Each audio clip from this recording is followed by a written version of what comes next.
Hey everyone, welcome back to the channel. Today we're diving into one of the most fascinating civilizations in human history, ancient Egypt.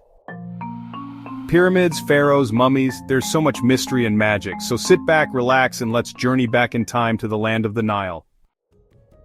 Why was Egypt able to become so powerful? One big reason is the Nile River. Every year the Nile would flood, making the land around it super fertile. This let ancient Egyptians grow crops and build strong communities. Basically, the Nile was Egypt's lifeline. No Nile, no Egypt.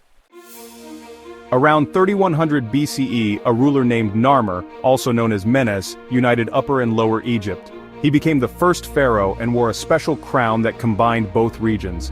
That was the start of one of the longest-lasting civilizations the world has ever seen. Now let's talk about the pharaohs. They weren't just kings. Egyptians believed pharaohs were living gods. They controlled everything: religion, laws, the military, you name it. Some pharaohs became super famous, like Khufu, who built the Great Pyramid, or Tutankhamun, known as King Tut, whose tomb was found full of treasures in 1922. Egyptian society was very organized, like a pyramid itself. At the top was the pharaoh. Below him were priests, nobles, and soldiers. Then came merchants, craftsmen, and finally farmers and laborers. Even though not everyone had equal power, they all played an important role in keeping Egypt running smoothly. Now the pyramids, probably the most iconic part of ancient Egypt. The Great Pyramid of Giza is more than 4,500 years old, and was once the tallest man-made structure in the world. And it was all built without machines. They used thousands of workers, ropes, ramps, and a lot of teamwork.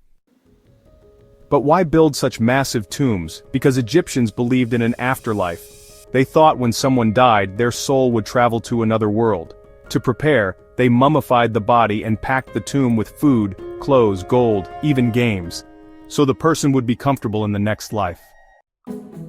And speaking of preparing for the afterlife, they were also master writers. Egyptians had their own writing system called hieroglyphs. It was made of tiny pictures and symbols, and they wrote on stone and papyrus scrolls. For a long time, no one could read hieroglyphs until the Rosetta Stone was found in 1799.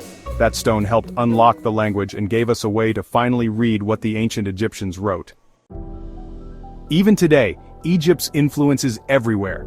They gave us advances in medicine, math, art, and architecture, and yep, even the idea of a 365-day calendar comes from them. So that's your quick look at the magic and mystery of ancient Egypt. From mighty pharaohs to giant pyramids and golden tombs, their legacy still amazes the world thousands of years later. If you enjoyed this video, don't forget to like, subscribe, and hit that bell icon for more awesome stories from history. Thanks for watching. And remember, the past always has something amazing to teach us.